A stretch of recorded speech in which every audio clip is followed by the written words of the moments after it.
Okay. Good evening to all. And science people in the 60th lecture ആണ്. നമ്മൾ കഴിഞ്ഞ 2 വർഷമായിട്ടൊരു lecture series നടത്തിക്കൊണ്ടിരിക്കുകയായിരുന്നു. അതിന്റെ 60ാമത്തെ ലെക്ചറാണ് ഇപ്പോൾ നടക്കാൻ പോകുന്നത്.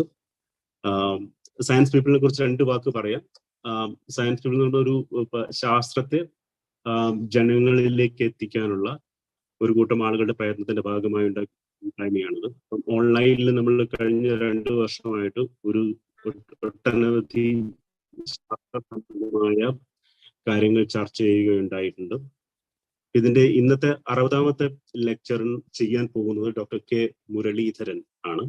അദ്ദേഹം basically defence research DRDO work ചെയ്തിട്ടുണ്ട്. അതുകൂടാതെ ഫിസിക്കൽ മെറ്റലർജി, ഇലക്ട്രോൺ മൈക്രോസ്കോപ്പി തുടങ്ങിയതാണ് അദ്ദേഹത്തിന്റെ ഒരു സ്പെഷ്യലൈസേഷൻ എന്ന് പറയുന്നത്. പിന്നെ DRDOന്റെ ന്യൂഡൽഹി ഓഫീസിലുണ്ടായിരുന്നു.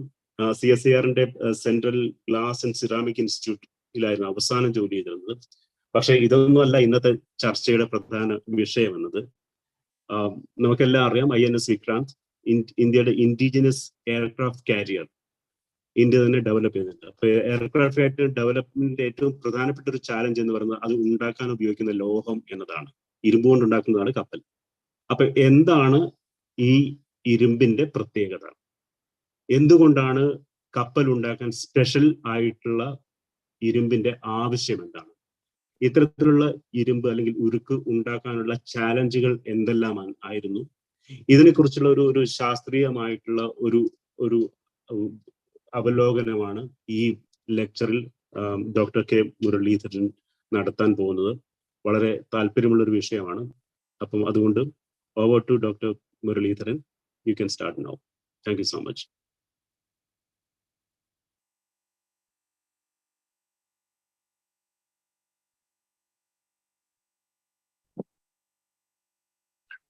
സാർ ഒന്ന് അൺമ്യൂട്ട് ചെയ്തിട്ട് സംസാരിക്കണം. അൺമ്യൂട്ട് ചെയ്യും.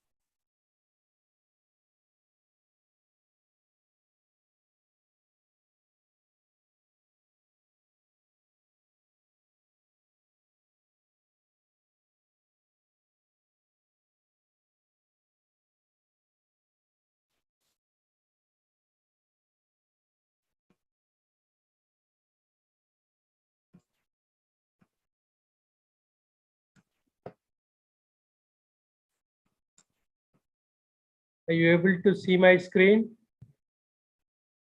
സ്ക്രീൻ വന്നില്ല, ഇപ്പം വരും.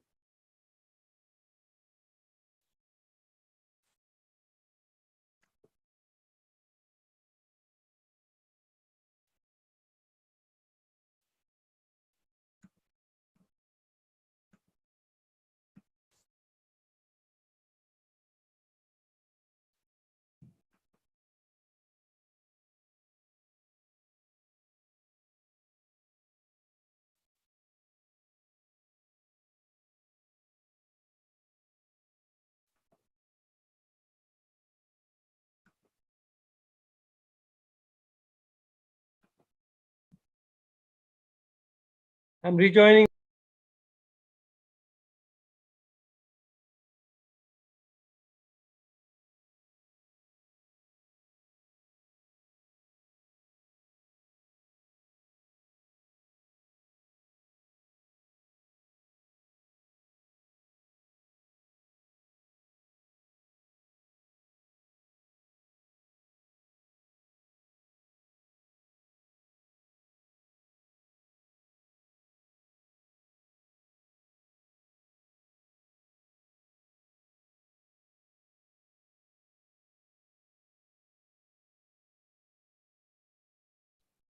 എന്തോ സാങ്കേതിക പ്രശ്നം കൊണ്ട് മുരളീധരൻ സാറ് എക്സിറ്റ് ആയെന്ന് തോന്നുന്നു. നാരായണ സാർ മ്യൂട്ടാണ്. ജോയിൻ ചെയ്തു. കോഹോസ്റ്റ് ആക്ക്.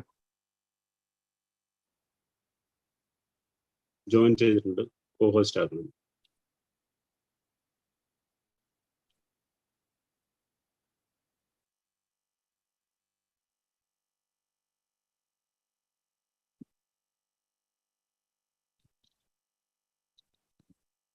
Yes. No, sir, you can unmute yourself and you can. The camera mic രണ്ടും off ആണ്. Now I switch So both mic on. is off. Yes. Yes, yes, we can see you. Yes. Clear. Yes.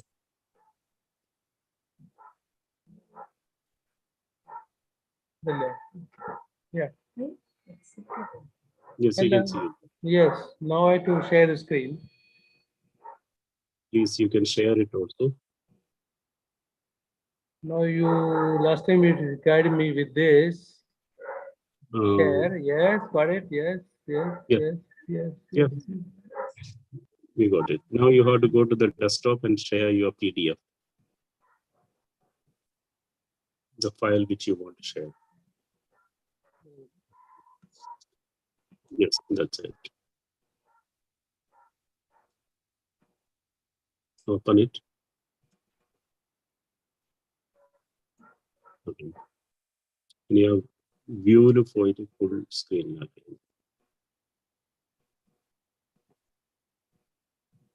Okay. Yes, perfect. You see it? Yes, yes, yes. Okay. It's So clear. sorry for the trouble because I'm not at my home where I have all this set up. So I'm at relative's place, my wife's sister's place. So I'm at I'm at a town called Pollachi. So still we can be live and we can discuss all about Urukinte Karuthu. Urukinte Karuthu എന്നുള്ള subject ഇതിന് select ചെയ്യാൻ കാരണം recent ആയിട്ട് നമ്മുടെ prime minister launch ചെയ്ത commission ചെയ്ത INS Vikrant എന്ന വിമാനവാഹിനി കപ്പലിനെ കുറിച്ചുള്ള എൻ്റെ കോൺട്രിബ്യൂഷൻ അത് അതിൻ്റെ ഉരുക്ക് നിർമ്മാണത്തിലാണ്. എന്താണ് ഈ ഉരുക്കിന്റെ സ്പെഷ്യാലിറ്റി എന്നാണ് ഇൻട്രൊഡ്യൂസ് ചെയ്ത അദ്ദേഹം പറഞ്ഞതനുസരിച്ച് ഞാൻ പറയാൻ പോകുന്നത്. എന്തുകൊണ്ട് ഈ പ്രത്യേക സ്റ്റീൽ നമ്മൾ തിരഞ്ഞെടുത്തു, എന്താണ് അതിന്റെ സ്പെഷ്യാലിറ്റി, അതാണ് നമ്മൾ ഇന്ന് സബ്ജക്റ്റ് ആയിട്ട് എടുത്തിരിക്കുന്ന ടോപ്പിക്. ഈ വർക്ക് ഞാൻ ചെയ്ത വളരെ വർഷങ്ങൾക്ക് മുമ്പാണ്. നിങ്ങൾക്ക് എല്ലാവർക്കും അറിയാം, ഒരു വിമാനവാഹിനി കപ്പൽ ഉണ്ടാക്കുന്നതിന് ആദ്യം ആവശ്യമുള്ളത് അതിന്റെ സ്റ്റീലാണ്. The steel line ceremony, what they call it, ship breaking, that happened many years back. And from that day, I was on this project as a member of the project team. അത് കഴിഞ്ഞിട്ട് കുറച്ചു കാലം കഴിഞ്ഞിട്ട് ship ready ആയത് 2013 എൻഡിലാണ് ശരിയായത്. അതിനിടയ്ക്ക് continuous ഞങ്ങൾ work ചെയ്തു. അതിനിടയ്ക്ക് lot of water has flown through the Ganges. And I moved from Hyderabad. ഞാൻ വർക്ക് ചെയ്തിരുന്ന ലാബ് ഡിഫൻസ് മെത്തലജിക്കൽ റിസർച്ച് ലാബറട്ടറിന്ന് ഞാൻ ഡൽഹിയിൽ പോയിട്ട് അവിടെ ഡയറക്ടർ ഓഫ് മെറ്റീരിയൽസ് ആയിട്ട് DRDOന് വേണ്ടി വർക്ക് ചെയ്തു. അത് കഴിഞ്ഞ് അവിടെ 5 വർഷം ഉണ്ടായിരുന്നു. അത് കഴിഞ്ഞ് 5 വർഷം ഞാൻ കൽക്കട്ടയിലെ central glass and ceramic research ലാബറട്ടറിയാണ് വർക്ക് ചെയ്തത്. അപ്പോൾ മിസ്റ്റർ രമേശ് എന്നെ കോണ്ടാക്ട് ചെയ്തപ്പോൾ ഒരു വിമാനവാഹിനി കപ്പലിന് ഉണ്ടാക്കാനുള്ള സ്റ്റീൽ ഉണ്ടാക്കുന്നതിനുള്ള ചാലഞ്ച് എന്താണെന്ന് നമ്മുടെ സുഹൃത്തുക്കളോട് കൂടി പങ്കിടാൻ ഞാൻ ആഗ്രഹിച്ചു. അതുകൊണ്ടാണ് ഈ ടോപ്പിക് നമ്മൾ തിരഞ്ഞെടുത്തത്. എന്നെ സംബന്ധിച്ചിടത്തോളം, എൻ്റെ ഗ്രൂപ്പിനെ സംബന്ധിച്ചിടത്തോളം ഇത് പഴയ കഥയാണ്. പക്ഷെ ഇന്നത്തെ പുതിയ സാഹചര്യത്തിൽ ഈ കഥയ്ക്ക് ഒരു റെലവൻസ് ഉണ്ട്, അതിനൊരു മഹത്വമുണ്ട് എന്നതിനാലാണ് നമ്മളിത് തെരഞ്ഞെടുക്കുന്നത്. ഈ പ്രസന്റേഷനില് എന്നെ ക്ഷണിച്ച സയൻസ് പീപ്പിളിനും അതിൻ്റെ ഭാരവാഹികൾക്കും ഞാൻ ആദ്യമായി നന്ദി പറയുന്നു. മാത്രമല്ല, ഈ പ്രസന്റേഷന്റെ ആദ്യത്തെ കുറച്ച് ഭാഗം എന്താണ് INS വിക്രാന്ത്, എന്താണ് അതിന്റെ സവിശേഷത എന്ന് പറയാതെ നമുക്ക് സ്റ്റീലിന്റെ കാര്യത്തിൽ സ്റ്റീലിനെ കുറിച്ച് പറയാൻ സാധ്യമല്ല. അതുകൊണ്ട് ആദ്യത്തെ ഒരു 3-4 വ്യൂസ് ഗ്രാഫ്സ്, ആദ്യത്തെ 3-4 സ്ലൈഡിൽ ഞാൻ ഈ INS വിക്രാന്തിനെ കുറിച്ച്, ഇന്ത്യൻ നേവിയെ കുറിച്ച്, ഇന്ത്യൻ നേവി ഉപയോഗിക്കുന്ന വിമാനവാഹിനി കപ്പലുകളെ കുറിച്ച് ഒരു ചെറിയ ഇൻട്രൊഡക്ഷൻ തരുന്നതായിരിക്കും. ഇപ്പൊ നമ്മൾ നോക്കുവാണെങ്കിൽ ഇന്ത്യ സെലക്ട് രാജ്യങ്ങളിൽ ഒന്നാണ് അവരുടെ നേവിക്ക് വേണ്ടി ഒരു എയർക്രാഫ്റ്റ് കാരിയർ ഉണ്ട് എന്നുള്ളത്. അപ്പൊ നമ്മുടെ ആദ്യത്തെ വിമാനവാഹിനി കപ്പൽ നമ്മൾ UK-യിൽ നിന്ന് വാങ്ങിയതാണ്, യുണൈറ്റഡ് കിങ്ഡം.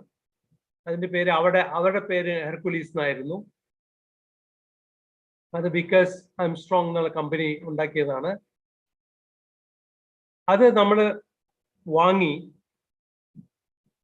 വെരി ഇൻട്രസ്റ്റിംഗ്ലി അതൊരിക്കലും UK-യിൽ കമ്മീഷൻ ചെയ്തിട്ടില്ലായിരുന്നു. അങ്ങനെയുള്ളൊരു വിമാനവാഹിനി കപ്പൽ വാങ്ങിയിട്ട് നമ്മളതിനെ INS വിക്രാന്ത് എന്ന പേരിൽ ഇവിടെ ഇന്ത്യൻ നേവിക്ക് വേണ്ടി ഉപയോഗിച്ചു. ഷിപ്പുകളുടെ കാര്യത്തിൽ ഒരു പ്രത്യേകതയുണ്ട്. ഒരു ഷിപ്പ് ഡീകമ്മീഷൻ ചെയ്തിട്ട് അതേ പൊസിഷനിൽ വേറൊരു ഷിപ്പ് വരികയാണെങ്കിൽ അതിന്റെ പേര് നമ്മൾ കണ്ടിന്യൂ ചെയ്യും. എല്ലാ നേവിയിലെ അങ്ങനെയാണ്. അതുകൊണ്ടാണ് ഇപ്പോൾ നമ്മൾ കമ്മീഷൻ ചെയ്ത ഷിപ്പിന് അതിന്റെ കണ്ടിന്യൂവേഷൻ ആയിട്ട് നമ്മൾ INS വിക്രാന്ത് എന്ന് തന്നെയാണ് പേര് കൊടുത്തിരിക്കുന്നത്. അതാണ് കഴിഞ്ഞ ദിവസം പ്രധാനമന്ത്രി കമ്മീഷൻ ചെയ്തത്.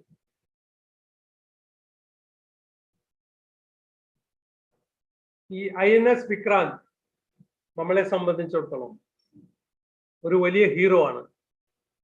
കാരണം എല്ലാവർക്കും അറിയാം, അത് നമ്മുടെ രാജ്യത്തിലെ ഉണ്ടായ യുദ്ധത്തിൽ, എസ്പെഷ്യലി ദ നേവൽ ബ്ലോക്കേഡ്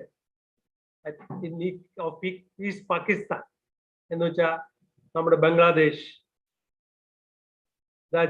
ബംഗ്ലാദേശിൽ പോയിരിക്കുന്ന സ്ഥലത്ത് വളരെ ഗംഭീരമായ യുദ്ധതന്ത്രം നടത്തി നമ്മുടെ രാജ്യത്തിന് വളരെയധികം സഹായമായ ഒരു ഹീറോ ആണ്.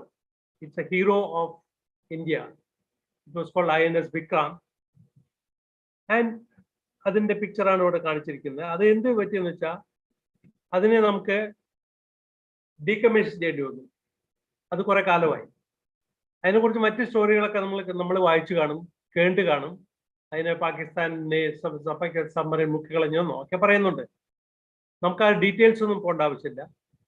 ഇപ്പൊ നിങ്ങൾക്ക് INS വിക്രാന്ത് അന്നുണ്ടാക്കിയ ലോഹം ഉപയോഗിച്ച് എന്തെങ്കിലും ചെയ്യാൻ പറ്റുമോ എന്ന് ചോദിച്ചപ്പോ ഇപ്പൊ ലോഹം ബജാജിന്റെ V15 മോട്ടോർ സൈക്കിളായിട്ട് നമുക്ക് വാങ്ങാൻ പറ്റും. അപ്പോ ബജാജ് V15 മോട്ടോർ സൈക്കിൾ ഉപയോഗിക്കുന്ന ലോഹം തന്നെയാണ് പഴയ INS വിക്രാന്തില് ഉപയോഗിച്ചിരുന്ന ലോഹം.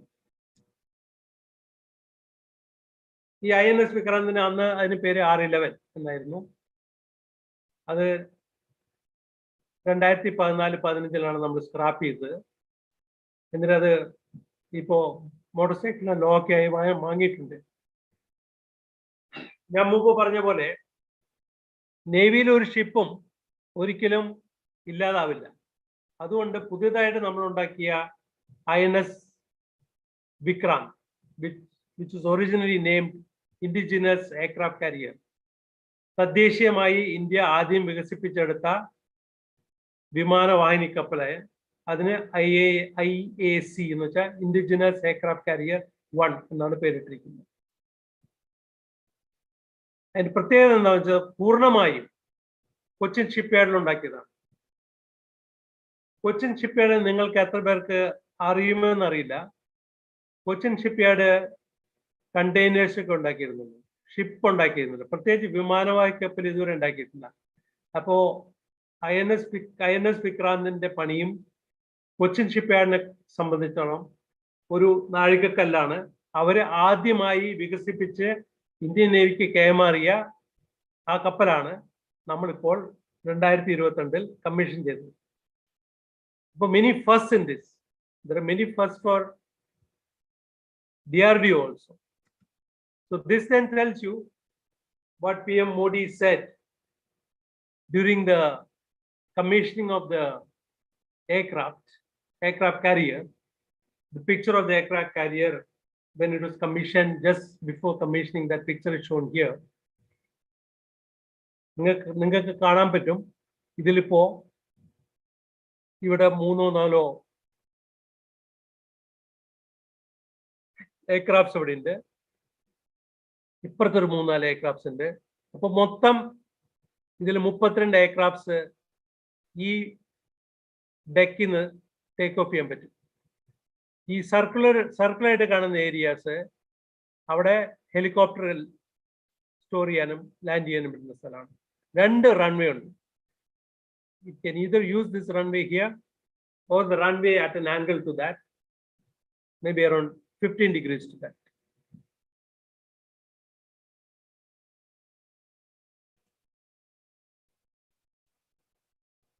വേറെ പ്രത്യേകത, ഇതിന്റെ നീളം 262 മീറ്റർ ആണ്. 2013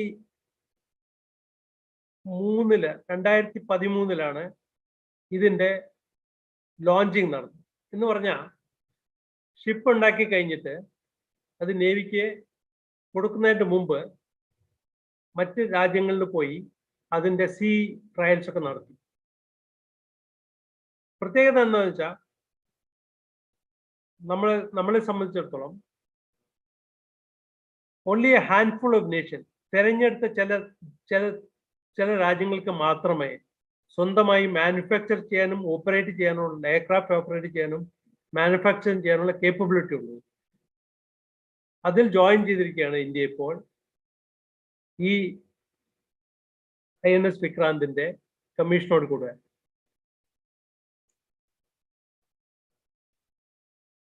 Certain salient features of the INS Vikrant ഇവിടെ കാണിച്ചിട്ടുണ്ട്. അതിന്റെ നീളം 262 മീറ്റർ ഞാൻ പറഞ്ഞ പോലെ, വീതി 62 മീറ്റർ, 49 മീറ്റർ ഉയരം എന്ന് പറഞ്ഞൊരു 7 നില കെട്ടിടത്തിന്റെ ഉയരമുണ്ട്. The dimensions are also given in feet in this viewcraft. ഒരു 1600ഓളം പേർക്ക് അതിൽ സ്ഥിരമായി താമസിക്കാനുള്ള സൗകര്യമുണ്ട്. 3 തരം എയർക്രാഫ്റ്റ്സ് നമുക്ക് ഉപയോഗിക്കാം. എയർക്രാഫ്റ്റ്സ് അല്ലെങ്കിൽ ഹെലികോപ്റ്റർ. MiG-29K നമ്മുടെ ഇപ്പോൾ ഒരു മേജർ സ്ട്രൈക്ക് എയർക്രാഫ്റ്റ് ആണ്. പിന്നെ ഇന്ത്യ തദ്ദേശീയമായി ഡെവലപ്പ് ചെയ്ത LCA തേജസ്, ലൈറ്റ് കോമ്പാറ്റ് എയർക്രാഫ്റ്റ് തേജസ്. പിന്നെ ഹെലികോപ്റ്റേഴ്സ്. ഈ എയർക്രാഫ്റ്റ് കാരിയറിൽ 40ഓളം എയർക്രാഫ്റ്റ്സ് സ്റ്റോർ ചെയ്യാനുള്ള, അത് ഡെക്കിൽ സ്റ്റോർ ചെയ്യാനുള്ള കേപ്പബിലിറ്റി ഉണ്ട്. അല്ലെങ്കിൽ 2-3 ഹെലികോപ്റ്റർ വരെ വയ്ക്കാൻ പറ്റും. നിങ്ങൾക്ക് എല്ലാവരും അറിയുന്ന പോലെ സെപ്റ്റംബർ 2, 2022 പ്രൈം മിനിസ്റ്റർ ഇതിനെ കമ്മീഷൻ ചെയ്തത്. നമുക്ക് പറയാനുള്ളത് കൂടുതലായിട്ടും നമ്മൾ ഈ സ്റ്റീൽ എങ്ങനെ നിർമ്മിച്ചു എന്നുള്ളതാണ്. ആദ്യത്തെ ചോദ്യം, ഇങ്ങനൊരു സ്റ്റീൽ ലോകത്തിൽ എവിടെയെങ്കിലും ഉണ്ടായിരുന്നോ? ഉണ്ടോ? ആൻസർ ഉണ്ടായിരുന്നു, അല്ലെങ്കിൽ ഉണ്ട് എന്നാണ്. സെൻട്രൽ റിസർച്ച് ഇൻസ്റ്റിറ്റ്യൂട്ട് പ്രൊമിറ്റി അവരാണ് ഈ സ്റ്റീൽ ഡിസൈൻ ചെയ്തത്. ഈ സ്റ്റീലിന്റെ ഡിസൈനിൽ നമ്മൾ നോക്കുകയാണെങ്കിൽ ഉള്ളത് തെർമോഡൈനാമിക്സ് പ്രിൻസിപ്പിൾസ് ഉപയോഗിച്ച് ഡിസൈൻ ചെയ്ത ആദ്യത്തെ സ്റ്റീലാണിത്. അമേരിക്ക ഡെവലപ്പ് ചെയ്ത HSLA സ്റ്റീലുകളും ഫ്രാൻസ് ഡെവലപ്പ് ചെയ്ത സ്റ്റീലുകളും നമ്മൾ കമ്പയർ ചെയ്യുകയാണെങ്കിൽ ഈ 2 സ്റ്റീലുകൾക്കും വെൽഡ് ചെയ്തതിന് ശേഷം നമ്മൾ ഷിപ്പ് ബിൽഡിങ്ങിൽ അറിയാം, നമുക്ക് സ്റ്റീലുകൾ കൂട്ടി യോജിപ്പിക്കണം. അതിന് നമ്മൾ ഉപയോഗിക്കുന്ന വെൽഡിംഗ് ആണ്. വെൽഡ് ചെയ്തതിന് ശേഷം ഒരു post weld heat treatment process ആവശ്യമാണ്. ഈ AB class of steels, ABA and AB2, ഇതാണ് റഷ്യയിലെ ഈ സ്റ്റീലിന്റെ ഒറിജിനൽ പേര്, ABA ആൻഡ് AB2. അതിന്റെ സ്ട്രെങ്ത് ലെവലിലൂടെ കാണിച്ചിട്ടുണ്ട് ഞാൻ. ABA is lower strength, yield strength of 390 MPa, while AB2 is 488 MPa. ഈ രണ്ട് സ്റ്റീലുകൾക്കും ഉള്ള പ്രത്യേകത എന്താണെന്ന് വെച്ചാൽ, വെൽഡിങ്ങിന് ശേഷം നമുക്ക് അതിന് പ്രത്യേകമായി ഹീറ്റ് ട്രീറ്റ്മെന്റ് ചെയ്യേണ്ട ആവശ്യമില്ല. അതിന്റെ ഒരു അഡ്വാൻറ്റേജ് എന്താണെന്ന് വെച്ചാൽ, നമ്മളൊരു ഫുൾ ഫാബ്രിക്കേഷൻ കഴിഞ്ഞ സ്റ്റീല് നമുക്ക് സ്ട്രേറ്റ് ആയിട്ട് ഉപയോഗിക്കാം. കാരണം നമ്മൾ പോസ്റ്റ് വെൽഡ് ഹീറ്റ് ട്രീറ്റ്മെന്റ് ചെയ്ത് കഴിഞ്ഞാൽ അതിന് പുതിയ സ്കെയിൽ വരും. പിന്നെ ആ സ്കെയിലിനെ നമ്മൾ അതിന് ഗ്രൈൻഡ് ചെയ്ത് അല്ലെങ്കിൽ വെൽഡ് ചെയ്ത് മാറ്റണം, അല്ലെങ്കിൽ റബ് ചെയ്ത് മാറ്റണം. അതിന്റെ ആവശ്യമില്ല. നമുക്ക് നേരിട്ട് ഈ സ്റ്റീല് വാസ് വെൽഡഡ് കണ്ടീഷനിൽ ഉപയോഗിക്കാൻ പറ്റും. ഈ രണ്ട് സ്റ്റീലിന്റെ പ്രോജക്റ്റ് നമ്മൾ DRDO DMRL കൊടുത്ത പ്രോജക്റ്റ് ആണ് DMR 249. DMR 249 എന്നാണ് നമ്മുടെ പ്രോജക്റ്റിന്റെ പേര്. ഞാൻ ആദ്യം ഈ പ്രോജക്റ്റിൽ ഒരു മെമ്പർ ആയിരുന്നു.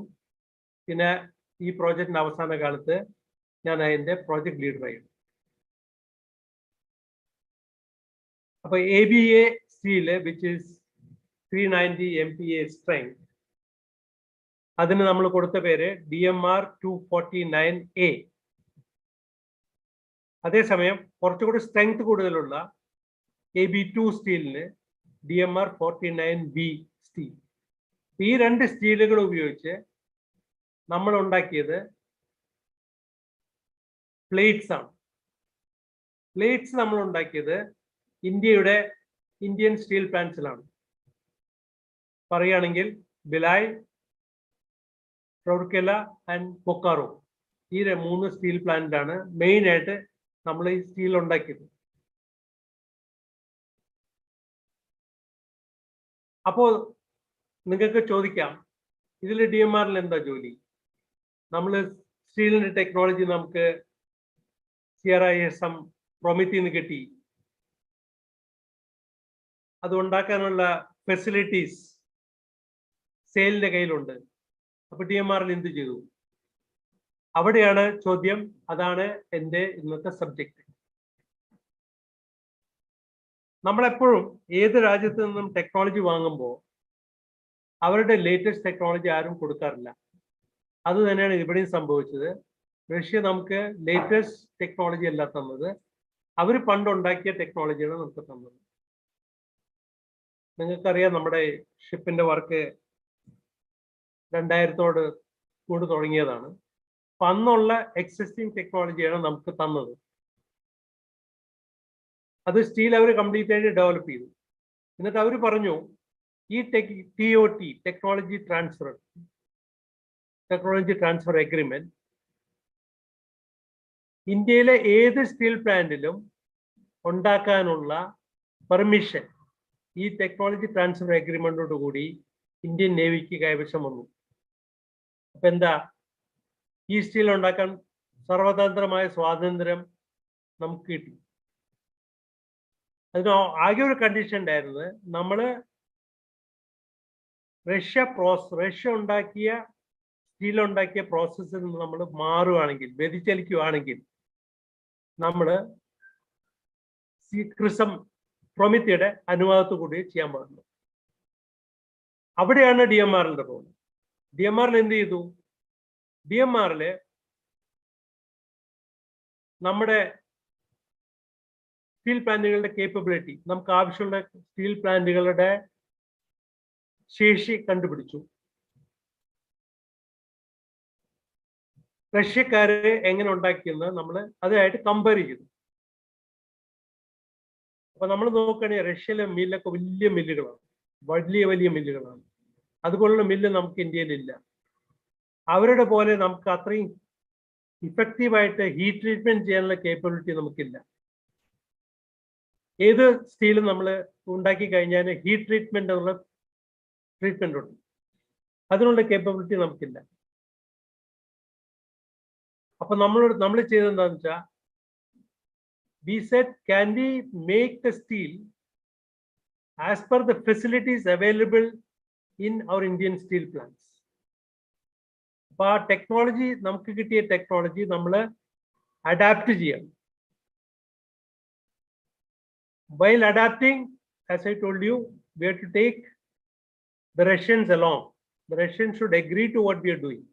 Otherwise, our technology, they will not stand guarantee for the technology. They were also, by the by, which I forgot to mention here, they were also, by the by, consultants for the Cochin shipyard. So, എന്തെങ്കിലും problem വന്നു കഴിഞ്ഞാൽ, the complete responsibility laid with DMRL to make the steel with the Indian steel plants and bring the coordination between these two agencies along with the shipyard. And if there are any issues, we have to refer back to the Russians and take the concurrence. പറയുമ്പോൾ വളരെ എളുപ്പമായ കാര്യമാണ്. പക്ഷെ നമുക്ക് ശരിക്കുള്ളത് technology develop ചെയ്യുക എന്നുള്ളതിൽ ഏറ്റവും വലിയ ചാലഞ്ച് അതിൻ്റെ എല്ലാ കാര്യങ്ങളും നോക്കി നടത്തുക. ഒരു ചെറിയ എക്സാമ്പിൾ ഞാൻ പറയാം. നമ്മൾ ആദ്യമൊക്കെ സ്റ്റീൽ ഡെവലപ്പ് ചെയ്യുമ്പോൾ അത് സ്റ്റീല് ഒരു സ്റ്റേജിൽ അവർ പറയും, നിങ്ങൾ തന്ന ട്രീറ്റ്മെന്റ് നടത്തിയിട്ട് ഈ സ്റ്റീല് വരുന്നില്ല, അതിന്റെ പ്രോപ്പർട്ടി വരുന്നില്ല, അതിന്റെ സ്ട്രെങ്ത് ലെവൽ വരുന്നില്ല. അപ്പൊ നമ്മുടെ ഗവൺമെന്റ് പ്രൊസീജിയർ അനുസരിച്ച് പറയും, അതിന്റെ ഒരു പീസ് കട്ട് ചെയ്ത് ഇങ്ങോട്ട് അയക്കും, ഞങ്ങളത് ഇൻവെസ്റ്റിഗേറ്റ് ചെയ്ത് നിങ്ങൾക്ക് പറഞ്ഞുതരും. അങ്ങനെ ആകുമ്പോൾ വളരെ സമയം നമ്മൾ നഷ്ടപ്പെടുക. Indian Navy was with us and they had a time-bound schedule to launch the ship. Now, all this big story I am telling you, the delay is only 2 years, not much. Over 25 years, 22 years. So this we were carefully monitoring the time we have to save or the time we have to make up.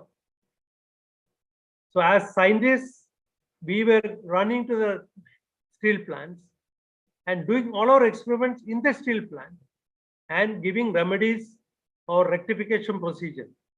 So that is our major job, and that is running around between Bokaro, Bilai, Rourkela and Hyderabad. Now what did we do? We said, if we follow completely the processes that they follow in Russia, you will not be able to make the steel in an efficient manner. So we said we should introduce 2 processes, which I have written here. Continuous casting of slabs, which the Russians later admitted that in the later heat, they are also doing continuous casting. But however, the technology, our technology continuous casting ഉപയോഗിച്ചിരുന്നില്ല. പിന്നൊന്ന് control rolling ഉപയോഗിച്ചിട്ട് നമുക്ക് ആവശ്യമായ grain സൈസും ആവശ്യമായ പ്രോപ്പർട്ടീസും കിട്ടാൻ പറ്റും. The 2 major steps we introduced are continuous casting of the steel billets and the slabs and the control rolling facilities for the plates and sheets. ഇത് രണ്ടാണ് നമ്മൾ ഇൻട്രോഡ്യൂസ് ചെയ്തത്. അതിനെക്കുറിച്ച് ഡീറ്റെയിൽ ഞാൻ പറയാൻ പോകുന്നത്. എന്നിട്ട് ഈ പ്രൊഡക്ഷൻ ഫെസിലിറ്റീസ് നമ്മൾ സെയിൽഡ് സ്റ്റീൽ പ്ലാന്റുകൾ വഴിയും മറ്റു ചില പ്രൈവറ്റ് പാർട്ടീസ് വഴിയും നമ്മൾ നടപ്പിലാക്കി. എന്തുകൊണ്ട് പ്രൈവറ്റ് പാർട്ടീസ് വന്നു? നമ്മൾ സ്കെയിൽ പറഞ്ഞു. Russian steel plants are very, very big. Indian steel plants are on the comparison little smaller. But a bulb bar, the shape of that is shown in this view graph. These are called asymmetric bulb bars. The bulb controls the navigation of the ship. So they're very important. ഇത് നമ്മൾ ചെയ്യാൻ ഉദ്ദേശിച്ചത് private firms വഴിയാണ്. Major company which did this was Krishna Industries. Before that, another factory, two rolling mills, re-rolling mills did that job for us. Then, as I've been telling you, any steel is not good if it cannot be welded. It cannot be welded properly. So the welding trials, the weldability, and the post-weld, the corrosion studies were done by നമ്മുടെ sister laboratory ആയ DRDO laboratory തന്നെയായ NMR ലംബ.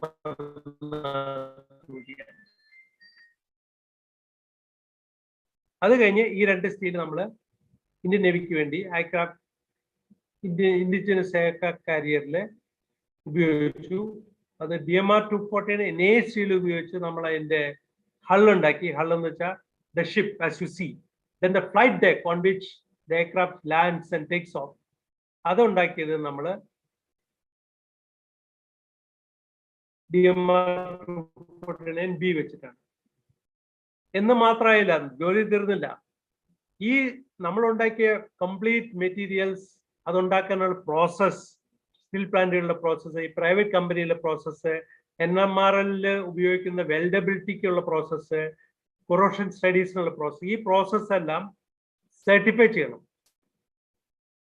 So that certification cannot be done by anybody who knows about it. Though we have our own certification agencies, they don't have the expertise. So again, certification process was completed and done, now completed, through the same agency who had given us the technology transfer, that is CRISM Promethee. So this is in a nutshell the naval steel development at DMR. Next view graph, I'll give you little more details of each of these.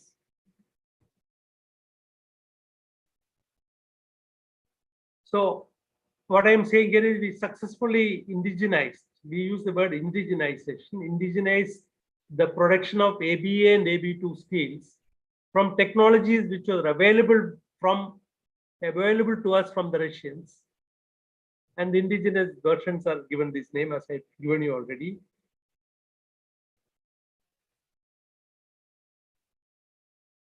One more thing happened, which is the most important, very crucial decision. Once Indian Navy realized the capability of the team at DMRL and NMRL and the private agencies and steel plants together to make these steels in India successfully and get certified, they said for all the future work of Indian Navy, just I want to tell you a little bit about it. You look at the position of a naval dockyard, naval shipyard. If they have 5 different types of ships, the 5 different ships or 10 different ships will have weld consumables, will have plates, will have welding electrodes, everything from 10 different countries or 10 different origins. Now, in any ship repair or refitment business, you find you have to weld them cross weld. That is DMR 249 with some other steel. It has to be welded, because if you repair a ship, you don't repair the full ship. You don't dismantle the whole ship and build a new one. You just have to patch up and patch work and things like that. So for that, cross welding is an important parameter. That is, the new steel we are using, which is the DMR 249A or DMR 249B, should be weldable with some other steel, which you don't know, may not know the origin. You know the papers by which it came. So Indian Navy took a very important decision that for all their future shipbuilding repairs and refitment, they will use this DMR 249A and B. As a result, over a period of time, you will have to stock only these 2 steels in their shipyards and the naval repair shops. I think it's a major decision, and with that decision, the momentum of developing this steel gained much more momentum, and it became, everybody accepted that these steels are here to stay. Now, what are the steels here? Those of you are familiar with the composition of the steels. If you really ask me, it's a very low carbon steel.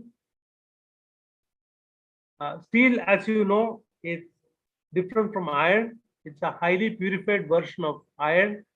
The normal pig iron, which comes from the blast furnace, contains a very, very high amount of carbon.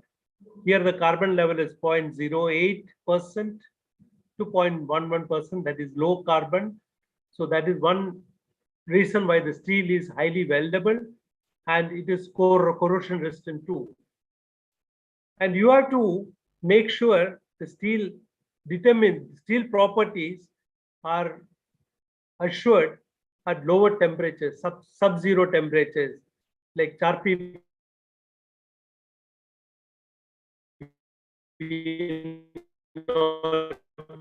which is a test which you do degrees centigrade, minus 60 degrees centigrade, and the desired value is 78 joules or more. So we could achieve all this, and while the other stronger grade, it has to have the same property, but at a little elevated temperature of minus 40 degrees centigrade. Why does this have to be there? Because the ship will go to different seas and see different temperatures. In all those conditions, it has to survive. At the same time, since there are a lot of welded parts, there should not be any corrosion, there should not be any deterioration of property due to welding. So let's come to a little bit of metallurgy. The first thing we did, this is years back, we followed what we all know, what is called the ingot metallurgy route. We took 3 melts. I'm just hurrying through this. For those who are interested, we can discuss more details of it. And 30-ton melts were taken in a place called HEC Ranchi. And HEC Ranchi products were then heat treated, and then plates were made, and sheets were made, and also bulb bars were made. So we took 3 melts. One melt completely went for making plates, another one for sheets. The difference between plates and sheet is plate is thicker as compared to the sheet, and it's wider. And the plates will stay as flat as you can see in this picture, in the middle picture, while the sheets will be rolled up and long. More lengths of the sheets can be rolled up together. While the bulb bars have a specific shape, as I've shown you, they're held together. They're asymmetric bulb bars for controlling the. It's like if you make a building, there are stiffening elements in a building. നമ്മൾ മലയാളത്തിൽ കഴുക്കോൽ എന്നൊക്കെ പറയുന്നത് അതിനുള്ളതാണ് ഈ bulb bars. Now, what did DMRL do? This is a question people ask me, and I am very happy to inform you. What we did is, the first set of points here, which I've crossed, that is a Russian process, which involves melting, ladle refining, vacuum rolling, vacuum pouring, ingot casting, ingot slab upsetting, that is rolling and upsetting, and then rolling further, then forging and rolling, then plate rolling, then final heat treatment. So the number of steps involved in the process is large. You can see that. Then the ingot casting route, which I showed you in the previous slide, is what we followed at HEC Ranchi, which is almost the same steps as the Russians we do. but we just did some very little changes in ladle refining and things like that. But more or less, I would say ditto, the same process direction.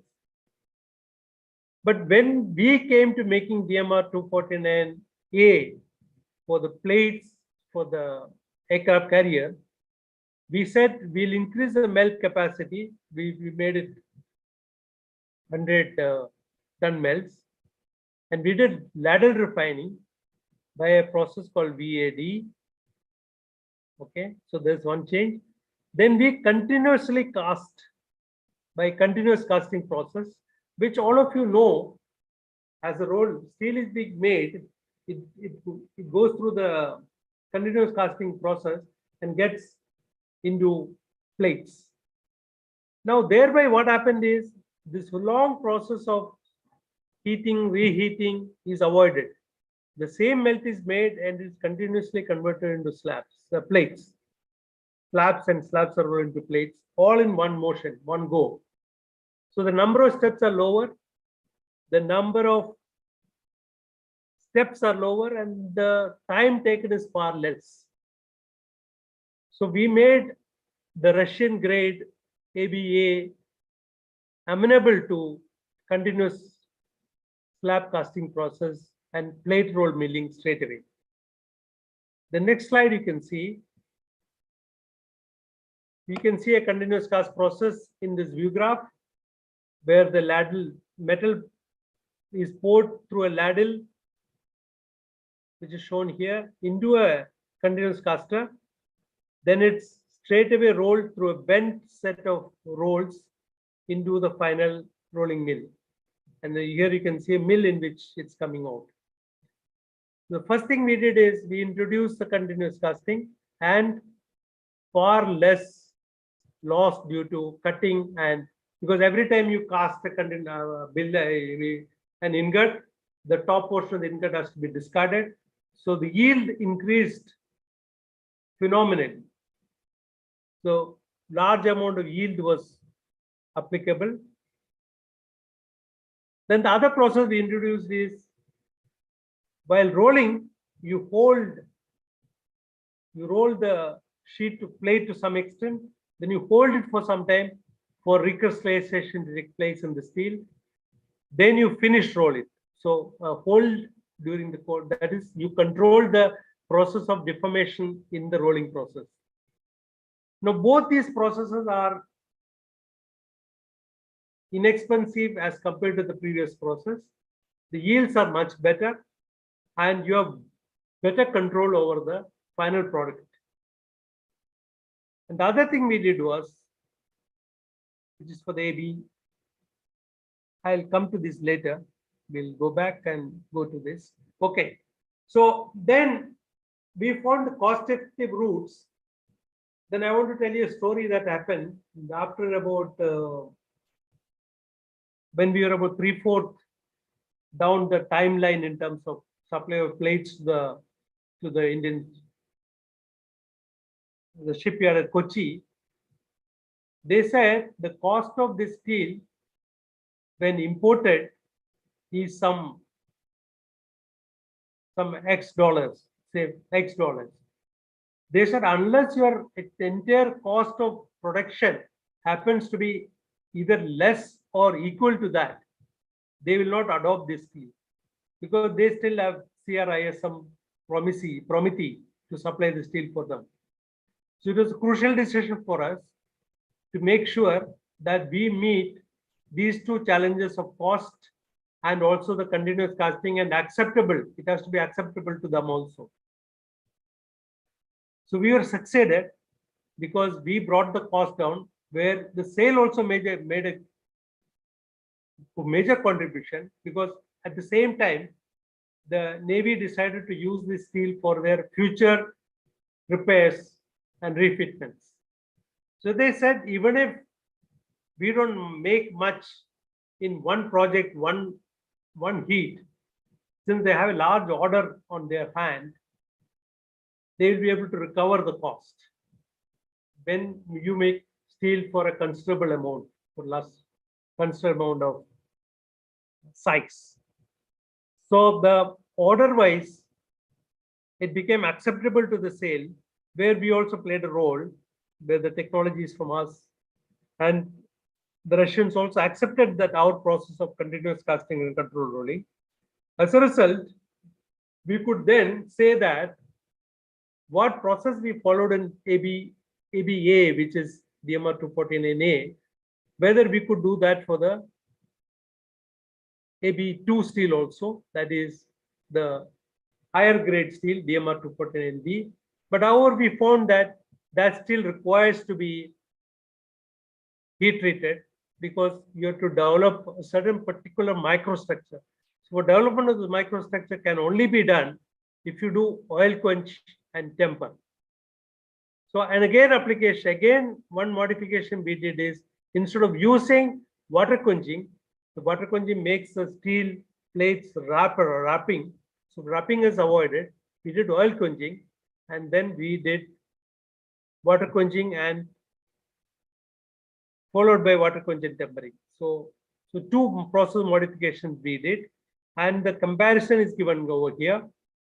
So we use 3 steel plants for this. ASP, which is Alloy Steel Plant Durgapur, they actually made us the first ingots. And then we did the BSL, that is Bokaro Steel Plant, where we did the slab rolling. And later it was processed at Rourkela Steel Plant, but as RSP, with the water quench and tempering process. So we followed this one case. And some of the slabs were cast directly into continuous cast slabs. As I told you already, we know that continuous casting saves the amount of steel used in this process. So there were also yield increasing. So we combined the two processes and we made these steels at RSP by this process. So snapshot of mini plates which we made.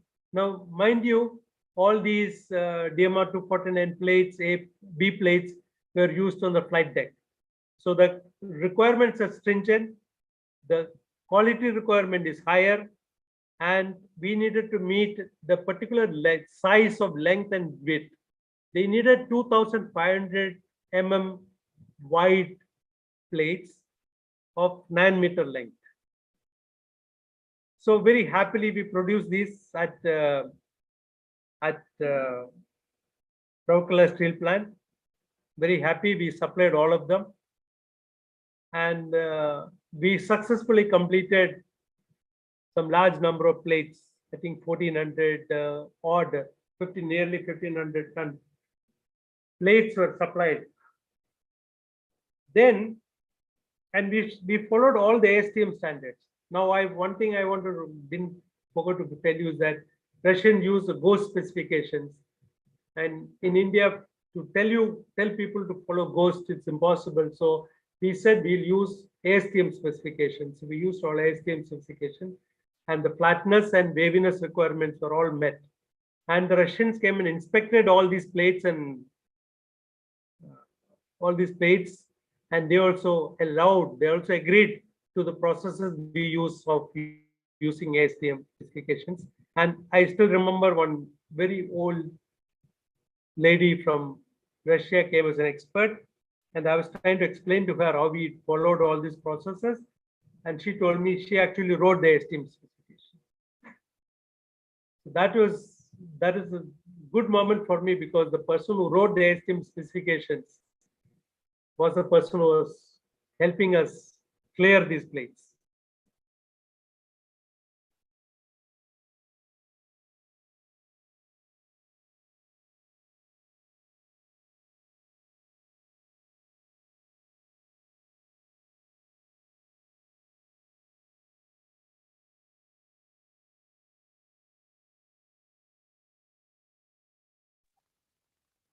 I think there is some technical glitches.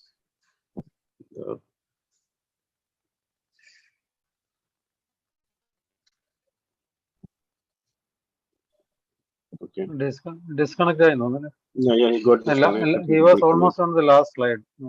Okay, no, he got disconnected. I think he'll be coming back.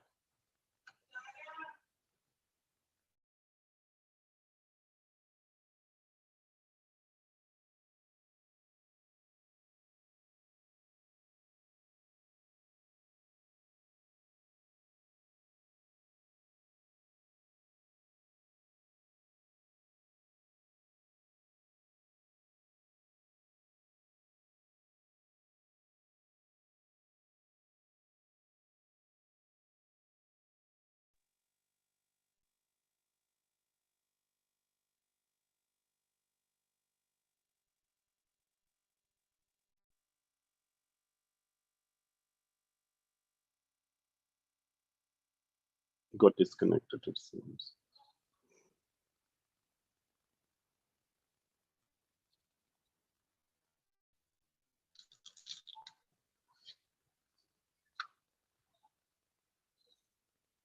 Meanwhile, if any of you have any questions, you can just ask this in the question answer.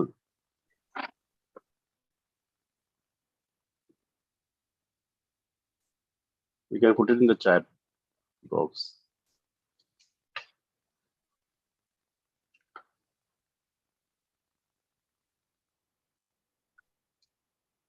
Okay, എനിക്കൊരു question ചോദിക്കണമെന്നുണ്ടായിരുന്നത് ഇതാണ്. അദ്ദേഹം connect ചെയ്തോ? ഉരുക്കിന്റെ കരുത്തെന്നാണെന്നല്ലോ നമ്മൾ പറയുന്നത്. അപ്പൊ എന്തുകൊണ്ടാണ് ഉരുക്കിന് മാത്രമേ കരുത്ത് വരുന്നത്? അത് അതിന്റെ കെമിസ്ട്രി എന്താണ് എന്ന് പറയാൻ പറ്റുമെങ്കിൽ. കാരണം മറ്റുള്ള ഒരു ലോഹങ്ങളുടെയും അലോയ്ക്ക് ഇത്രയധികം കരുത്ത് കാണാറില്ലല്ലേ. അയണിന്റെ അലോയ് ഒരു സ്റ്റീലും മറ്റ് പല മെറ്റൽസും ആയിട്ടുള്ള അലോയ്സ്. അത് അലോയ്സ് ഉണ്ടാക്കുന്ന ഏതെല്ലാം മെറ്റൽസ് ആണ് ഉപയോഗിക്കുന്നതെന്ന് കൃത്യമായിട്ട് അറിയില്ല. അത് എന്തുകൊണ്ടാണ് സ്റ്റീലിന് മാത്രം ഇത്രയും കരുത്ത് വരുന്നത്? അത് ചോദിക്കാം. Can you hear me? Yes, we can hear you. Yeah.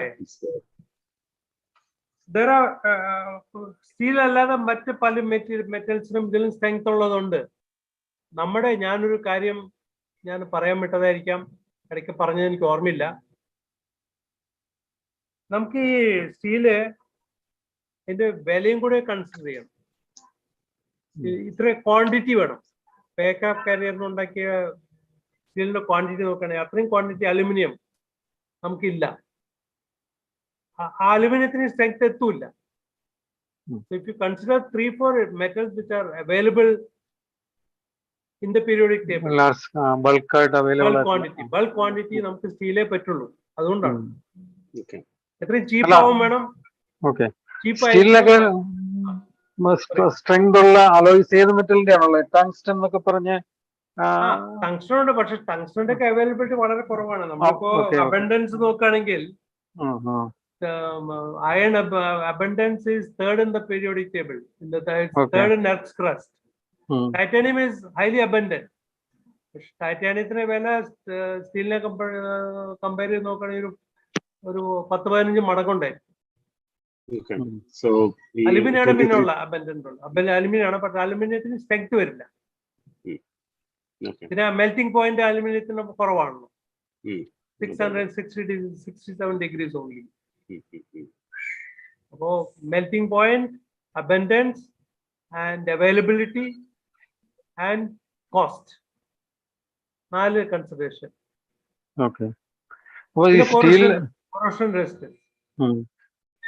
അപ്പൊ സ്റ്റീല് ഉണ്ടാക്കാൻ വേണ്ടിട്ട് അയണുമായിട്ട് കൂട്ടിച്ചേർക്കുന്ന മറ്റു മെറ്റൽസ് ഏതൊക്കെയാണ്? പല മെറ്റലും ഉപയോഗിക്കാറില്ല ഇതിനു വേണ്ടി. അത് വളരെ കുറവാണ്. കാരണം ഈ ലോ അലോയ് സ്റ്റീൽസില് നമ്മള് ശരിക്കും പിഗ് അയൺ ഉണ്ടാക്കിയിട്ട് നമ്മൾ അതിന് കാർബൺ എടുത്ത് മാറ്റുകയാണ് ചെയ്യുന്നത്. സോ ഹൈലി പ്യൂരിഫൈഡ് ഫോം ആണ് ഓഫ് അയൺ. പിന്നെ നമുക്ക് ആകെ നമ്മൾ ആഡ് ചെയ്യുന്നത് കുറച്ച് നിക്കലും കുറച്ച് മാംഗനീസും മാത്രമാണ്. പിന്നെ പ്രസിപ്പിറ്റേറ്റ് ഉണ്ടാക്കാൻ വേണ്ടി നമ്മൾ ടൈറ്റാനിയവും വനേഡിയവും ഉപയോഗിക്കുന്നു. അതൊക്കെ വളരെ ചെറിയ ക്വാണ്ടിറ്റി ഉള്ളൂ. Vanadium is in ppm levels. Titanium is less than 35 ppm or something like that. I had the table. So abundance are the main criteria. Sir, പറഞ്ഞത് ഈ അയണിൽ നിന്നുള്ള ഇമ്പ്യൂരിറ്റീസ് മാറ്റി കഴിയുമ്പോഴാണ് പ്യൂർ അയൺ ആയിട്ട് വരുമ്പോഴാണ് സ്റ്റീൽ എന്ന് പറയുന്നത്. നമ്മള് ബ്ലാസ്റ്റ് ഫർണസ് ഉപയോഗിച്ച് നമ്മൾ സ്റ്റീൽ ഉണ്ടാക്കുമ്പോൾ ആദ്യം നമ്മൾ ടാപ്പ് ചെയ്യുന്നത് പിഗ് അയൺ എന്ന് പറയുന്ന അയണാണ്. പിഗ് അയൺ എന്നാണ് അതിന് പേര്. അതില് അത് നമ്മള് ഈ ഇതിനൊക്കെ ഉപയോഗിക്കില്ലേ, മറ്റേ ബേസ് ഒക്കെ ഉപയോഗിക്കാൻ. അതിന് high amount of resistance to shock. അതാണ് നമ്മൾ അയൺ എന്ന് പറഞ്ഞ് ഉപയോഗിക്കുന്നത്.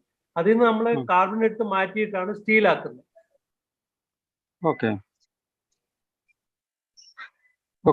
Thank you. So there is another വേറൊരു ചോദ്യമുണ്ട്, mister Subramanian PK. is continuous rolling, what is the crystalline structure? Or to us, what is the crystalline defect level? How do you monitor this? Yeah. So since you're making a high purity iron, Fe, I'm talking about DMR 249A now. The first priority for us is to have sub-zero, lower temperature, strength. So that is achieved by having an extremely fine grain structure. The grain size is of the order of 2 to 5 millimeter. അതാണ് ആദ്യത്തേത്.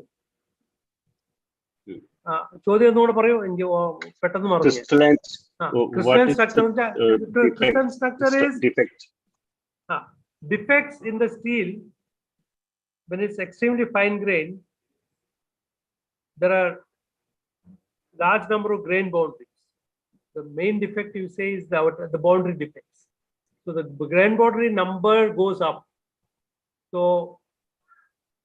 mostly the materials fail by a process called slip. Slip എന്ന് വെച്ചാൽ രണ്ട് grain തമ്മിൽ കൂട്ടി ഉരസുമ്പോൾ ഈ ആക്ഷനാണ്. ഇതാണ് slip എന്ന് പറയുന്നത്. ഈ സ്ലിപ്പ് പ്രോസസ് നിൽക്കുക എവിടെയാ? ഇതിനൊക്കെ ഓരോ ഒബ്സ്റ്റക്കിൾ വരുമ്പോൾ ഈ obstacles are created by grain boundary. അപ്പൊ ഈ ഗ്രെയിനിൽ നിന്ന് വരുന്ന ഈ പറയുന്നത് ഇവിടെ നിർത്തും അത്. So fine grain structure is made. High purity iron ആണ് നമ്മൾ ഉപയോഗിക്കുന്നത് ഈ DMR 249A. DMR 249 അതിന്റെ സ്ട്രെങ്തനിങ് precipitate വഴിയാണ്, കാർബൈഡ് precipitation. അപ്പോ ഞാൻ മുമ്പ് പറഞ്ഞു സ്റ്റീൽ വളരെ ഫൈൻ ഗ്രൈൻഡ് ആണ് എന്ന് മാത്രമല്ല ഈ ഗ്രെയിൻ ബൗണ്ടറി ഗ്രെയിനെ സ്റ്റോപ്പ് ചെയ്യാൻ precipitators ഉണ്ട്, കാർബൈഡ് precipitators. അത് ഉപയോഗിച്ചാണ് നമ്മൾ ഈ 390 MPa നിന്ന് 500 ചില്ലാൻ MPa വരുന്നത് ഈ കാർബൈഡ് precipitation വഴിയാണ്. Okay. I hope this answer your question. Is there any other questions in the chat box? I don't see any. That's very good. You can. ചോദിച്ചോളൂ, direct ചോദിച്ചോളൂ. Director ചോദിക്കാം. Am I audible? കേൾക്കാം. Okay. Sir, നല്ല talk ആയിരുന്നു. കാരണം technology നമ്മൾ ശരിക്കും പറഞ്ഞാല് വ്യത്യാസപ്പെടുത്തി ഡെവലപ്പ് ചെയ്തിരിക്കുകയാണ്. ഇൻഡിജിനസ് ടെക്നോളജി അതിന്റെ പ്രിൻസിപ്പിൾ ഇപ്പോ ഫ്രാൻസിസ് ചോദിച്ച പോലെ കാർബൺ മാറ്റിയാൽ മതി. കാർബൺ മാറ്റി കംപ്ലീറ്റ് കാർബൺ മാറ്റിയപ്പോ നമ്മൾ മച്ചിരുമെന്നാണ് പറയുന്നത്. There should be small percentage of carbon ഉണ്ടാവണം. പ്രിൻസിപ്പിൾ സിമ്പിൾ ആണ്, കുട്ടികൾ പറഞ്ഞു കൊടുക്കാനൊക്കെ സിമ്പിൾ ആണ്. പക്ഷെ അതായത് അക്കംപ്ലിഷ് ചെയ്യണമെങ്കിൽ ഒരു ലാർജ് സ്കെയിലിൽ ചെയ്യണമെങ്കിൽ ഉണ്ടാകുന്ന ഡിഫിക്കൽട്ടീസ് അധികമാണ്. അതാണ് so that you have presented it in a very good manner. Thank you. എനിക്ക് ഒരു ചെറിയ കാര്യമാണ് തെർമോഡൈനാമിക് പ്രിൻസിപ്പിൾസ് അപ്ലൈ ചെയ്തതെന്ന് പറഞ്ഞു. അപ്പൊ മുന്നില്ലാതെ ഇവിടെ തെർമോഡൈനാമിക് പ്രിൻസിപ്പിൾസ് കൂടുതലായി എന്ന് അപ്ലൈ ചെയ്തത് എന്താണ് അതിന്റെ ഒരു അത് ഞാൻ പറയുകയാണെങ്കിൽ ഞാനിപ്പോ നമ്മളന്ന് ചെയ്തത് എന്താണെന്ന് വെച്ചാൽ ഈ ടെക്നോളജി ഡോക്യുമെന്റ്സ് റഷ്യയിൽ നിന്ന് വന്നപ്പോ അവരുപയോഗിച്ച പ്രോസസ് അവർ പറഞ്ഞു തരാൻ തയ്യാറുണ്ടായിരുന്നു. ഓക്കെ, അപ്പൊ നമ്മളൊരു ഗ്രൂപ്പ്, ഞാനത് അത്രയും പറയാൻ എനിക്ക് സമയം ഉണ്ടായിരുന്നതുകൊണ്ട് പറഞ്ഞില്ല. നമ്മുടെ ലാബിൽ ഒരു ഗ്രൂപ്പ് ഉണ്ടാക്കി. ഞാനത് കുറച്ച് ഡീറ്റെയിൽഡ് പറയുകയാണെങ്കിൽ ഈ സ്റ്റീല് നമ്മൾ ടെക്നോളജി വാങ്ങാൻ നമ്മൾ ഉദ്ദേശിച്ചെന്ന് പറഞ്ഞ സമയത്ത് അന്ന് ഞങ്ങളുടെ സയന്റിഫിക് അഡ്വൈസർ ആയിരുന്നു ഡോക്ടർ VS അരുണാചലം. അദ്ദേഹം ഒരു ടീം ഓഫ് 4 പേരെ റഷ്യയിലേക്ക് പറഞ്ഞയച്ചു. അദ്ദേഹം പോയി വേറെ 3 പേരെ പറഞ്ഞയച്ചു. അതിലൊരാൾ ഡോക്ടർ R കൃഷ്ണൻ, പിന്നെ ഒരു 2 യങ് പീപ്പിൾ, വികാസ് സക്സേന, വിജയ് കുമാർ വർമ്മ. അവർ പോയിട്ട് ഈ ഏത് ടെക്നിക്കാണ് അവർ ഉപയോഗിച്ചത്, മോണ്ടെ കാർലോ സിമുലേഷൻ ഉപയോഗിച്ചു, അതുപോലെ ഒരു CVM ക്ലസ്റ്റർ വേരിയേഷൻ മെത്തേഡ്, അത് 2 ടെക്നിക്കാണ് അവർ ഉപയോഗിച്ചത്. അതിനെക്കുറിച്ച് നമ്മുടെ ഇന്ത്യയിൽ ചെറിയ ധാരണകളൊക്കെ ഉണ്ടായിരുന്നു. അപ്പോൾ ഒരു ആൾട്ടർനേറ്റ് ടീം ഞങ്ങൾ സെറ്റപ്പ് ചെയ്ത് അവർ ചെയ്ത അതേ കാൽക്കുലേഷൻ നമ്മളോട് ചെയ്തു. അതിപ്പോ ഈ ടോക്കിൽ എനിക്ക് 30 മിനിറ്റ് ഇൻക്ലൂഡ് ചെയ്യാൻ പറ്റിയില്ല. അപ്പൊ അവര് ചെയ്തത് അപ്പൊ നമ്മൾ പുതുതായിട്ടൊന്നും കണ്ടുപിടിച്ചൊന്നും ഞാൻ അവകാശപ്പെടില്ല, നമുക്ക് പറയാൻ പറ്റില്ല. കാരണം അവര് ചെയ്തത് നമ്മൾ വെരിഫൈ ചെയ്തു. അത് കാരണമായിരിക്കാം ഈ സ്പെഷ്യൽ പ്രോപ്പർട്ടീസ് വരുന്നത് നമ്മൾ ഒന്ന് റാറ്റിഫൈ ചെയ്തു, അത്ര പറയാൻ പറ്റും. ഓക്കെ. പക്ഷെ നമ്മുടെ കുറെ പിള്ളേർ പഠിച്ചു, നമ്മുടെ കുറെ പിള്ളേർ ഈ CVM ടെക്നിക്കും ഈ വേറെ മോഡലിംഗ് ടെക്നിക്ക് പഠിച്ചു. That itself is a great idea. Yes. Thank you, sir. Thank you. Good evening, Subramanian. Unmute ചെയ്ത കാരണം ഞാൻ ചാറ്റ് ബോക്സിൽ ഇട്ടു. എന്റെ സംശയം വെൽഡിങ്ങിന് സംശയമല്ല, ക്യൂരിയോസിറ്റി. 28 മില്ലിമീറ്റർ 28 മില്ലിമീറ്റർ പ്ലേറ്റ് ഒക്കെ വെൽഡ് ചെയ്യുമ്പോൾ രണ്ട് കൗതുകമാണ് തോന്നുന്നത്. How deep this welding goes, penetrative welding എത്ര, how deep it goes, number 1. Number 2, അങ്ങ് പറഞ്ഞു ഇതില് annealing process, post welding process എല്ലാം they are done away with. അതിന്റെ ആവശ്യമില്ല. അതുകൊണ്ട് ഹൗ ഇറ്റ് ഈസ് ഡൺ അറിയാനുള്ള ക്യൂരിയോസിറ്റി. ഞാൻ പറഞ്ഞു. ആദ്യം പറയണെങ്കിൽ എത്ര വീട് നമ്മൾ വി ഗ്രൂവ് ഉണ്ടാക്കിയിട്ട്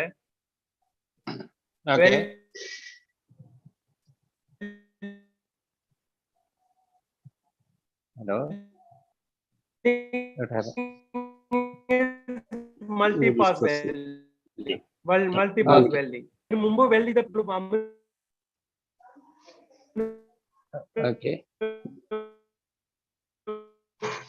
അതിന് മുമ്പ് വെൽഡ് ചെയ്ത ഏരിയ മനസ്സിലാകാൻ അറിയില്ല. അതുകൊണ്ട് നമ്മൾ കണ്ടിന്യൂസ്ലി വെൽഡ് ചെയ്തുകൊണ്ടിരിക്കുക. നമുക്ക് equivalent steel from Russia, from France, if you buy that thing, the entire cage, entire welded part has to be kept in a furnace for another 28 hours. Right. So that we have done away with. Post weld heat treatment process has been done away with that, and that credit goes to the Russians because the thermodynamic designing of the steel was so good. So yeah, so I think the credit does. I mean, a lot of the credit comes to DMRL, but more credit should go to Russians for designing the steel by those CVM processes, cluster variation method process, thermodynamics. Thank you.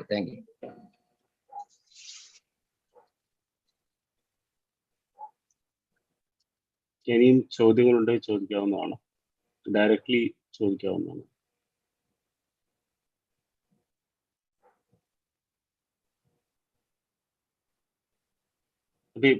ഒരു സംശയമുള്ളത്, നമുക്ക് scientific അല്ല, ഒരു സംശയം. ഇപ്പൊ ഇത്തരത്തിലൊരു advance technology നമ്മുടെ മുന്നിൽ ഇപ്പൊ അവൈലബിൾ ആണ്. അപ്പൊ അതുകൊണ്ട് apart from ship making, is there any other area in which we can use this? Yes. So this steel now can be used in pipelines, pipelines, transcontinental pipeline. They're planning now. SAIL is making. SAIL has made mini steels which are equivalent. Equivalent means SAIL always gives it their name. No, they say Selma. Okay. So like that. Such welds, it was originally used by Russians for Trans-Siberian pipelines. In India also, pipelines to carry, oil and gas and things like that. All for that, it can be used. Then underwater deep boring. Bore under, bore and put in pipes. For all this purpose, it can be used. Yes. And this technology has been the same over all years, or is it substantially changed in the recent years? Or how advanced technology? The technology as we got from Russians were not advanced. Their thermodynamics was far superior. But later, നമ്മൾ modify ചെയ്തുകൊണ്ട് technology complete നമ്മുടെ കയ്യിലുണ്ട്. Okay. ഇപ്പൊ നേരത്തെ sir പറഞ്ഞല്ലോ, steel manufacturing has become much faster by bypassing so many steps which Russians were doing. I mean, we did it in 4 steps. Most importantly, it reduces the cost like anything. It reduces the cost. Okay. And the time also. Time and cost. Interesting. ഇത് ബിൽഡിംഗിലും ആർക്കിടെക്ചറിലും ഒക്കെ ഗുണം ചെയ്യും. Building ആർക്കിടെക്ചറിൽ ഇത്രയും ക്വാളിറ്റിയുള്ള സ്റ്റീലിന്റെ ആവശ്യമില്ല നമുക്ക്. Okay. Mile steel മതി. സാറേ ഞാൻ ശശിധരൻ. സാർ പറഞ്ഞല്ലോ ഇത് എൻഡയർ സ്റ്റീല് ഈ അനീലിംഗ് പ്രോസസ്സിന് ശേഷമാണ് ഉപയോഗിക്കുന്നതെന്ന് പറഞ്ഞിരുന്നു. അപ്പൊ അതുപോലെ തന്നെ ഇപ്പൊ അങ്ങനെയാണെങ്കിൽ ഇതിന് ഈ കൊറോഷൻ ഏതെങ്കിലും തരത്തിലുണ്ടാകുമോ? അങ്ങനെയാണ് ഈ നേരത്തെ കേട്ടിട്ടുണ്ടായിരുന്നു ഈ കാതോഡി പ്രൊട്ടക്ഷൻ എന്ന് പറഞ്ഞിട്ട് നമ്മൾ മെഗ്നീഷ്യം അനോഡ് ഇംപ്രസ് ചെയ്യുന്ന ഒരു പ്രോസസ്സിനെ കുറിച്ച് കേട്ടിട്ടുണ്ടായിരുന്നു. അത് ഇപ്പോഴും അങ്ങനെയാണോ ചെയ്യുന്നത്, അതോ ഈ ഇംപ്രസ്ഡ് കറണ്ട് മെത്തേഡാണോ? ഏത് മെത്തേഡാണ് ഉദ്ദേശിച്ചത്? ലേറ്റസ്റ്റ് ടെക്നോളജി എന്താണ് ഈ കൊറോഷൻ പ്രിവെൻഷന് വേണ്ടിയിട്ട് ഉപയോഗിക്കുന്നത്? പറയാം. First of all, I compliment you on a wonderful question. First thing is the designing of the steel. നമ്മൾ ഡിസൈൻ ചെയ്തപ്പോൾ തന്നെ നമ്മൾ അതിൽ പോസ്റ്റ് വെൽ ഹീറ്റ് ട്രീറ്റ്മെന്റ് ആവശ്യമില്ല എന്ന് മാത്രമല്ല, നമ്മൾ അതേ സമയം തന്നെ ഇതിന്റെ പീസുകൾ എടുത്ത് വെൽഡ് ചെയ്തിട്ട് NMRL മുംബൈയിലും അംബർനാഥിലും അതുപോലെ നമ്മുടെ തമിഴ്നാട്ടില് മണ്ഡപം എന്ന് പറഞ്ഞൊരു സ്ഥലമുണ്ട്. അവിടെ സീല് നമ്മൾ കുറെ പീസസ് ഇട്ടുണ്ട്, അത് ഇട്ട് വെച്ചിരിക്കുകയാണ്. അത് കണ്ടിന്യൂസ് ആയിട്ട് സ്റ്റഡി നടന്നുകൊണ്ടിരിക്കുകയാണ്. ഇതുവരെ നമുക്ക് ഒരു നെഗറ്റീവ് റിസൾട്ട് വന്നിട്ടില്ല. അപ്പൊ അതിന്റെ അർത്ഥം സ്റ്റീൽ നമുക്ക് ഉപയോഗിക്കാം. പിന്നെ about protection in the ship, actually they use this anodic protection in the final structure. Magnesium അനോഡാണോ? Magnesium anode. സാർ അതൊക്കെ വരും. ഈ മെഗ്നീഷ്യം അനോഡ് എന്ന് പറയുന്നത് പീരിയോഡിക്കലി റീപ്ലേസ് ചെയ്യുന്ന പ്രോസസ് ഒക്കെ ചെയ്യേണ്ടി വരുമല്ലേ? അപ്പൊ അതുകൊണ്ട് ഈ ഇംപ്രസ്ഡ് കറണ്ട് എന്ന് പറയുന്നത് ഇപ്പൊ ലേറ്റസ്റ്റ് ടെക്നോളജി ഒക്കെ ഉണ്ടല്ലോ, അത് കുറെ കൂടെ that is also using. പക്ഷെ കൊറോഷൻ റേറ്റ് വളരെ കുറവാണ് ഈ സ്റ്റീലിന്. അത് ഹൈ പ്യൂരിറ്റി കൂടുതലായതുകൊണ്ടേ സ്വർണം ദ്രവിക്കാതെ കാരണല്ലേ, purity കാരണല്ലേ. on the scale, the EMF series is much higher. ഈ കൊമേഴ്ഷ്യൽ ഷിപ്പിന് ഇത്തരത്തിലുള്ള സ്റ്റീൽ അല്ലേ? അത് നമ്മളിത് ചെയ്ത് കഴിഞ്ഞപ്പോ ഇത് കൊമേഴ്ഷ്യൽ സ്റ്റീലിന് ഉപയോഗിക്കാം, കൊമേഴ്ഷ്യൽ ഷിപ്പിന് ഉപയോഗിക്കാന്ന് അന്ന് സജഷൻ ഉണ്ടായിരുന്നു. പക്ഷെ നമ്മള് പണ്ട് നോക്കിയപ്പോ അത്രയും ക്വാളിറ്റി ഉള്ള സ്റ്റീലിന്റെ ആവശ്യമില്ല എന്ന് പറഞ്ഞിട്ട് അവരുപയോഗിക്കുന്നില്ല. പക്ഷേ നമ്മൾ 214A ഉണ്ടാക്കിയ ആ കോസ്റ്റിന് ഇപ്പോ സാധാരണ ഷിപ്പിനും സ്റ്റീൽ പ്ലാന്റ് സപ്ലൈ ചെയ്യുന്നുണ്ട്. എനിക്ക് എത്ര ക്വാണ്ടിറ്റി എന്ന് എനിക്കറിയില്ല, പക്ഷെ ഇപ്പൊ അത് ഉപയോഗിക്കുന്നുണ്ട്. And it's how long would be the life of such, because എത്ര 30-40 വർഷം എത്രയാണ് ഇതിന്റെ life span? Our last aircraft carrier lasted more than 50 years, no? So ship has life of 100+ years, nearly 100 years. But the ship breaking yards in Alang and other places, they will get around 30-40 years in the shipകൾ അല്ലേ അവിടെ വരുന്നത്? Is it because 40, they are commercially 40-50? Commercial is around 30-40 years, but warships are much longer. Okay. Interesting topic. Actually നമ്മൾ ഇത്തരത്തിലുള്ളൊരു ഇതുവരെ നമ്മളുടെ സെഷനകത്ത് discuss ചെയ്തിട്ടില്ല. Pure science ആണ് പലപ്പോഴും വരാറുള്ളത്. I try to bring in as much science I guess I could. It's very interesting. Actually സെയിലിന്റെ ഒക്കെ പരസ്യം തന്നെയാണ്. We also make in we also make steel, yeah. Interesting. इस बात भी हम बनाते हैं. Right. പറയൂ. സാറേ, നമ്മുടെ ഈ പറഞ്ഞ IAC ഉപയോഗിക്കുന്ന ആ സ്റ്റീലുകള് മുഴുവൻ സ്റ്റീലും സാറി പറഞ്ഞ ക്വാളിറ്റി ഉള്ളതാണോ? അതെ, മുഴുവൻ 100%. കറക്റ്റ്. വേറെ കാര്യം പറയാൻ മറന്നു. ഈ ടോപ്പിക് ഇത്ര വൈഡ് ആയതുകൊണ്ട് നമുക്ക് പറയാൻ പറ്റില്ല. നമ്മുടെ എല്ലാ ഷിപ്പ് യാർഡിലും നമ്മൾ ഉപയോഗിച്ച എല്ലാ ഷിപ്പിനും എല്ലാ സ്റ്റീലും 100% ടെസ്റ്റ് ചെയ്തതാണ്. ടെസ്റ്റ് ചെയ്തൊരു പീസ് ഷിപ്പിൽ പോയിട്ടില്ല. അല്ല, ഈ ഷിപ്പിന്റെ സ്റ്റീലുകൾ ഉപയോഗിക്കുന്നതെന്ന് വെച്ച് കഴിഞ്ഞാൽ സപ്പോസ് അതിന്റെ ഡെക്കിൽ ഉപയോഗിക്കുന്നതും ഈ സൈഡ് ടാങ്കില്, താഴത്തെ ബോട്ടം സൈഡ് ടാങ്കിലും മുകളിലുള്ള അപ്പർ ടാങ്കിലും ഒക്കെ ഉപയോഗിക്കുന്ന സ്റ്റീലുകൾ സാധാരണ കൊമേഴ്സ്യൽ ഷിപ്പുകളിലും മറ്റേ ബൾക്ക് കാരിയേഴ്സിലും ഓയിൽ ടാങ്കേഴ്സിലും ഒക്കെ ഓൾറെഡി ഉപയോഗിച്ചുകൊണ്ടിരിക്കുന്ന different types of steel. D40S ആണ്, D40S. അപ്പൊ അതിന് വേരിയേഷൻ ഉണ്ടാവും ഈ ഉപയോഗത്തിന്റെ മറ്റേ ആവശ്യം അനുസരിച്ച്. അപ്പൊ ഇതുപോലെ ഇപ്പൊ പറഞ്ഞ ചെറിയ ഇപ്പൊ ഇന്റേണൽ ആയിട്ട് ഉപയോഗിക്കുന്ന മറ്റേ കമ്പാർട്ട്മെന്റ് അങ്ങനെയുള്ള ആവശ്യത്തിൽ സെയിം ഗ്രേഡ് ബോട്ടം ഷെല്ലിലൊക്കെ ഉപയോഗിക്കുന്ന പോലെയുള്ള സെയിം ക്വാളിറ്റി മെയിൻറ്റെയിൻ ചെയ്യുന്നുണ്ടോ എന്നുള്ള. അതെന്താ വെച്ചാൽ അവര് ഉദ്ദേശിച്ച എന്താ വെച്ചാൽ ഒരേ ഗ്രേഡ് സ്റ്റീൽ ഉപയോഗിക്കുകയാണെങ്കിൽ ഈ ക്രോസ് വെൽഡിങ് ഇഷ്യൂ ഇല്ല. D40S-ഉം DMR 249A തമ്മിൽ ക്രോസ് വെൽഡ് ചെയ്യുമ്പോൾ ആ ഇഷ്യൂസ് വരാതിരിക്കാൻ അവരൊരു സ്ട്രാറ്റജിക് ഡിസിഷൻ എടുത്തതാണ് ഒരു സ്റ്റീൽ മാത്രം ഉപയോഗിക്കുക. ഓക്കെ, അതൊരു നല്ല കാര്യം. ഒരു ഇതെന്ന് പറഞ്ഞാൽ നമ്മൾ 1893 ജംഷഡ്ജി ഇവിടെ ഉരുക്ക് ഇൻഡസ്ട്രി തുടങ്ങിയതാണ്. ഇത്രയും കൊല്ലം ഒരു സെഞ്ചുറി ആയിട്ടും ഉണ്ടല്ലോ. നമുക്ക് ഇതിപ്പോ ഇത് നിങ്ങളുടെ അച്ചീവ്മെന്റ് ചെറുതായിട്ട് കാണുമല്ലോ, പക്ഷെ എങ്കിലും ഇതുപോലെയുള്ള കാര്യത്തില് ഒരു ഡെവലപ്മെന്റ് ഇപ്പോഴാണ് വരുന്നത്. അതെ, അത് ഇപ്പോഴാണ് അതിന്റെ പ്രോജക്റ്റുകളിലൂടെ വന്നത്. ഇപ്പോഴാണ് നമുക്ക് എയർക്രാഫ്റ്റ് കാരിയർ ഉണ്ടാക്കണം എന്ന് തോന്നിയത് വന്നത്. ആവശ്യമാണ് ഡിമാൻഡ് ഉണ്ടാക്കുന്നത്. അതെ അതെ, ആവശ്യമാണ് ഡിമാൻഡ് ഉണ്ടാക്കുന്നത്. കറക്റ്റ്. പക്ഷെ സാർ പറയൂ. ഓക്കെ, ഇതിലൊരു ചോദ്യം ഉള്ളത്, ഇപ്പൊ നമ്മളിപ്പം 23,000 crores ഇതാണ് ഇതിന്റെ എക്സ്പെൻസസ്. നമ്മൾ ഇന്റർനാഷണൽ സ്റ്റാൻഡേർഡ് അനുസരിച്ച് ഒന്ന് കമ്പയർ ചെയ്യാൻ പറ്റും എവിടെയാണ് നമ്മൾ നിൽക്കുന്നത്? നമ്മൾ ഇതിനു മുമ്പ് വാങ്ങിയത് റഷ്യൻ ഷിപ്പ് വാങ്ങിയത്, റഷ്യൻ എയർക്രാഫ്റ്റ് കാരിയർ വാങ്ങിയത് അഡ്മിറൽ ഗ്രോഷ്കോ. അത് 19,000 കോടിയായിരുന്നു. That may be in which year? That maybe 20 years ago. 25 years ago. Okay. അപ്പൊ അത് കൺസിഡർ ചെയ്യുമ്പോൾ വലിയ വാല്യൂ കൂടുതലല്ല. അല്ല, if you add the inflation, this may be cheaper than that. It may be cheaper, yes. Right. That's correct. That's correct. True. Very interesting.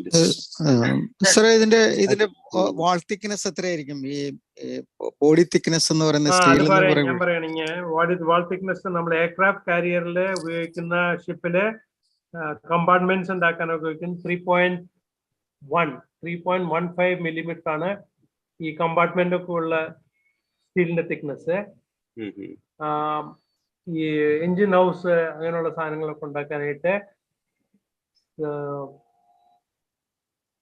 15 mm and 25 mm. Okay, deck ഉണ്ടാക്കാൻ 35 mm.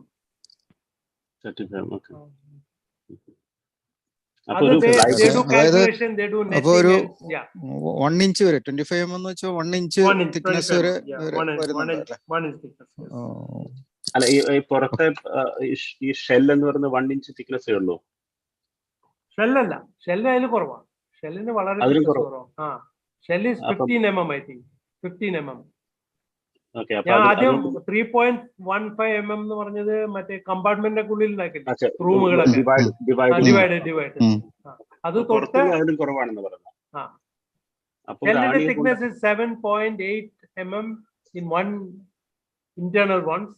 The very outer ones are, if I remember right, 28 mm. അല്ല, അതിന്റെ ഒരു വല്ലതും തട്ടി തുളഞ്ഞു പോകാനൊക്കെ ഉള്ള സാധ്യത? അത് ചാൻസ് ഇല്ല. 28 mm ഒന്നും പറയാൻ എളുപ്പമല്ല, 1 ഇഞ്ച് കാരണമുണ്ടല്ലോ. പിന്നെ അതിനൊക്കെ റീഇൻഫോഴ്സ്മെന്റ് ഉണ്ട്.